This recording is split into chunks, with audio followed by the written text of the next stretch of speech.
Inter में पढ़ने वाले उन तमाम विद्यार्थियों को जिनका विषय इतिहास के रूप में है, एक बार पुनः मेरे YouTube चैनल में वेलकम है। आज मैं आप लोगों के बीच में कुछ प्रश्नों का सेट उपस्थित किया हूं। जैसे कि पिछले सेट में मैंने दिया था कि पिछले सेट में आपका जो भी लघु उत्तरीय प्रश्न था, उन तमाम लघु उत्तरीय प्रश्नों को उसमें मैं रखा था। और आज का जो सेट है हम लोगों का, इसमें सिर्फ मैं प्रश्न ही आप लोगों के बीच में उपस्थित कर रहा हूं।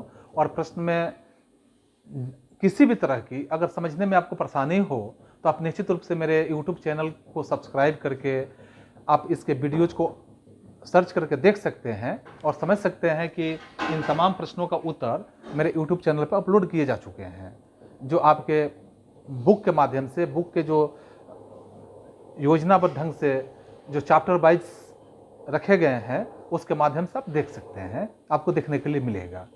तो इसमें बस इतने प्रश्न को आप समझ के, इतने प्रश्न को आप पढ़ेंगे, इतने प्रश्न का वीडियोज आप देख लें, या अपने नोटबुक के माध्यम से या आप अपने बुक्स के माध्यम से इतने प्रश्नों का उत्तर आप समझ लें, तो मैं उम्मीद करता हूं कि आप बहुत बेहतर अपने परीक्षा में उत्तरों को स्पष्ट रूप से लिख पाएंगे।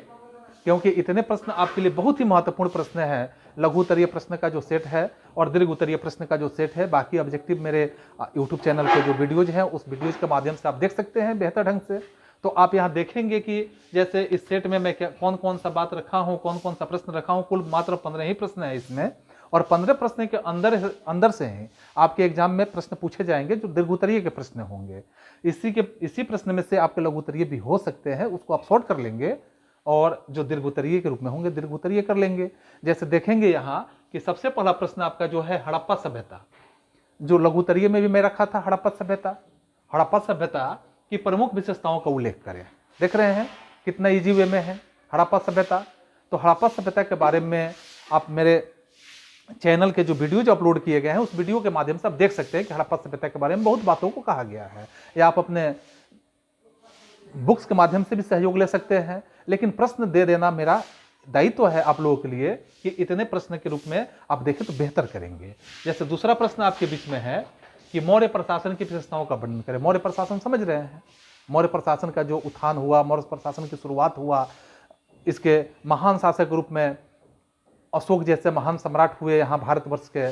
मौर्य प्रशासन के यहाँ इसकी विशेषता की बात जो की गई है, तो मौर्य प्रशासन की विशेषताएं कौन कौन सी रही है, यानी चंद्रगुप्त मौर्य से लेकर आप यहाँ अशोक के समय, अशोक के बाद जो बिंदुसार है, बिंदुसार तक के समय की स्थिति को आप समझ सकते हैं, देख सकते हैं। और बेहतर ढंग से आप इस पे जो लास्ट में लिखेंगे, आप निष्कर्ष के तौर पे भी लिखें तो बहुत बेहतर होगा। क्योंकि जो कॉपी चेक करने वाले लोग होते हैं, थोड़ा सा देखते हैं कि छात्रों का लिखने का जो तरीका है वह स्वविवेक के माध्यम से है कि नहीं है, किताबी ज्ञान तो नहीं है, किताबी ज्ञान को तो उसने नहीं लिख दिया है। ऐसे बातों को आप ध्यान रखेंगे और आप बेहतर लिखेंगे। जैसे तीसरे प्रश्न के रूप में आप देखें कि तीसरे प्रश्न में दिया गया, गुप्त काल को प्राचीन युग का स्वर्ण युग क्यों माना जाता है। गुप्त काल जो है, यह गुप्त काल को प्राचीन काल में, पुराने समय में इसे स्वर्ण युग के रूप में क्यों माना जाता है, इस पे आपको प्रकाश डालने हैं। इस पे प्रकाश डालेंगे कि इसे स्वर्ण युग के रूप में क्यों माना जाता है, क्या कारण है, what is the cause of golden age, स्वर्ण युग क्यों कहा जाता है, स्वर्ण युग कहने का क्या उद्देश्य है, क्या तात्पर्य है, इस पे आप फोकस करेंगे।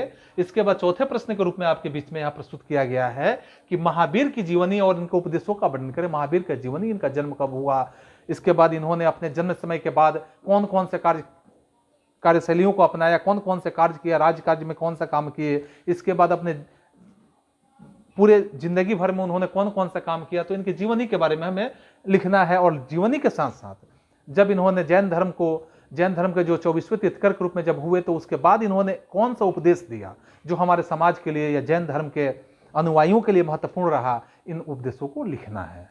समझ रहे हैं मेरी बात को। इसी तरह से आपके बीच में 5वें प्रश्न जो रखे गए हैं कि अलाउद्दीन खिलजी के प्रशासनिक सुधारों का परीक्षण करें। अलाउद्दीन खिलजी का प्रशासनिक सुधार किस प्रकार का रहा, उसने प्रशासन के क्षेत्र में, शासन प्रशासन के क्षेत्र में कौन कौन सा सुधार किया, कितना भारत के लिए वो महत्वपूर्ण रहा, भारतवर्ष में प्रशासनिक कार्यों के लिए वो कितना महत्वपूर्ण रोल अदा किया, इसके बारे में प्रकाश डालना है। इसके साथ आप छठे प्रश्न को जब देखेंगे तो छठे प्रश्न में जैसे मैंने दिया है यहाँ कि भक्ति आंदोलन से आप क्या समझते हैं, इसकी उत्पत्ति और विकास के कारणों की विवेचना करें। भक्ति आंदोलन से आप क्या समझते हैं, इसकी उत्पत्ति कब होती है, क्यों होती है, और इसका उत्पत्ति के साथ साथ इसका विकास जो होता है, विकास के कौन कौन से कारण हुए, भक्ति आंदोलन के विकास होने का कौन कौन सा कारण था, इस कारण पे हमें प्रकाश डालना है, इसकी विवेचना करना है।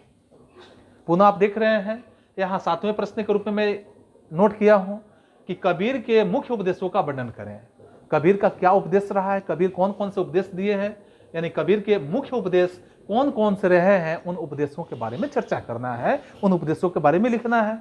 इसके साथ साथ यहाँ 8वें प्रश्न के रूप में मैं रखा हूं कि अकबर की मनसबदारी व्यवस्था की विवेचना करें।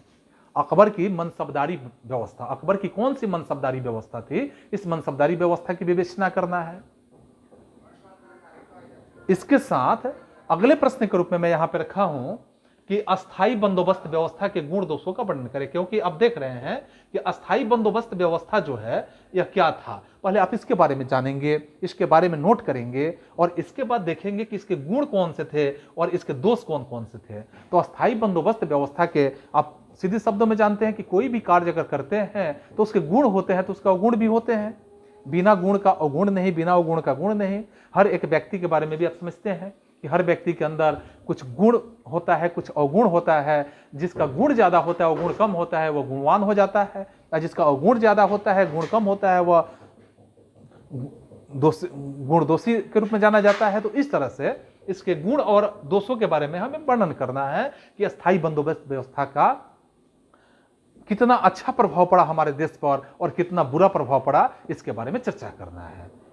इसके बाद देखेंगे 10वें प्रश्न में जो दिया गया है आपके लिए कि औपनिवेशिक शहरों की विशेषताओं का वर्णन करें। औपनिवेशिक शहर जो था, उपनिवेशवाद के माध्यम से जो स्थापित किया गया शहर था, तो उससे हम औपनिवेशिक शहर के रूप में समझेंगे। तो यह औपनिवेशिक शहरों की विशेषताओं का वर्णन करें कि औपनिवेशिक शहर की विशेषताएं कौन कौन सी थी, किन किन विशेषताओं के कारण औपनिवेशिक शहर जो था बहुत ही उन्नति के मार्ग पे था और यह शहर उन्नति के रास्ते पे कैसे आया। तो इन तमाम बातों की जिक्र करेंगे इसमें, ठीक है। अगले प्रश्न में देखेंगे कि यह बहुत ही महत्वपूर्ण प्रश्न आपको दिख रहा है यहाँ, भारत छोड़ो आंदोलन के कारण और परिणामों को लेकर। भारत छोड़ो आंदोलन, अंग्रेजों भारत छोड़ो 1942 का जो 8 अगस्त 1942 में जो शुरू किया गया था, एक मूवमेंट था गांधी जी के माध्यम से, और इसमें गांधी जी ने डू और डाई की नारा जो लगाया था भारत छोड़ो आंदोलन के माध्यम से। तो इसके कारण क्या थे, किन किन कारणों से आंदोलन हुआ और इसका क्या परिणाम निकला, इन बातों को लिखना है इसमें। ये सभी बातें मेरे YouTube चैनल के वीडियोज में अपलोड है, आप देख सकते हैं। मैं यहाँ सिर्फ प्रश्न लिख रहा हूँ कि वीडियो लंबा नहीं बने, छोटा ही वीडियो में आप सिर्फ प्रश्नों को देख सकें। आप अपने नोटबुक के माध्यम से जो आप नोट किए हुए हैं या आपके पास जो अथेंटिक्स बुक्स हैं, उस बुक की सहायता से इतने प्रश्नों को ढूंढ लें और इतने प्रश्नों को ही पढ़ें। मैं उम्मीद करता हूं कि आप बहुत बेहतर करेंगे। आप एक बार इसे भरोसा के माध्यम से देखें, बेहतर ढंग से इसे समझने का प्रयास करें। इसके साथ आप देखेंगे यहां, जैसे 12 नंबर प्रश्न में यहां दिया हूं कि क्या भारत का विभाजन अनिवार्य था। भारत का जो विभाजन हुआ स्वतंत्रता प्राप्ति के पश्चात, जो भारत का विभाजन हुआ, भारत और पाकिस्तान के रूप में 2 देश बन गए, क्या यह 2 देश बनना अनिवार्य था? यदि था तो कैसे, नहीं था तो क्यों? इसी बात को तो स्पष्ट करना है, इसी बात को यहां लिखना है कि भारत का विभाजन अनिवार्य था कि अनिवार्य नहीं था, यदि था तो क्यों और नहीं था तो क्यों नहीं, इस बात की तुलना करना है। फिर आप देखेंगे जैसे 13 नंबर प्रश्न में यहां लिया हूं कि 1946 में कैबिनेट मिशन ने क्या प्रस्ताव दिए। 1946 में जो कैबिनेट मिशन बना, इस कैबिनेट मिशन ने क्या प्रस्ताव दिए, इस प्रस्ताव के बातों को स्पष्ट करना है, लिखना है। इसके बाद के जो प्रश्न है 14 नंबर प्रश्न में यहां रखा हूं कि भारतीय संविधान की प्रमुख विशेषताओं का वर्णन करें। भारत का जो संविधान है, इस संविधान की प्रमुख विशेषताएं कौन कौन सी है, इस संविधान की विशेषताओं का उल्लेख करना है। पुनः अंतिम प्रश्न के रूप में आप देखेंगे, अंतिम प्रश्न जो मैं यहां रखा हूं कि प्लासी की लड़ाई के कारण और परिणामों का वर्णन करें। प्लासी की लड़ाई क्यों हुआ, इसके कौन कौन से कारण थे, क्या क्या इसका परिणाम साबित हुआ। तो इन कारण और परिणामों को स्पष्ट करना है कि प्लासी की लड़ाई क्यों हुआ, होने का कारण क्या हुआ, और जब प्लासी की लड़ाई हो गया तो इसका परिणाम क्या निकला। सभी बातें मेरे YouTube चैनल के वीडियोज में अपलोड है। आप इसके आंसर को आप ढूंढ सकते हैं, ढूंढ के आप देख सकते हैं। और यदि आपको यह अच्छा लगता है, बेहतर लगता है तो आप निश्चित रूप से मेरे यूट्यूब चैनल को सब्सक्राइब करेंगे। आज के लिए बस इतना ही, फिर हम मिलते हैं अगले वीडियोज के साथ। तब तक आप सभी को एक बार पुनः धन्यवाद।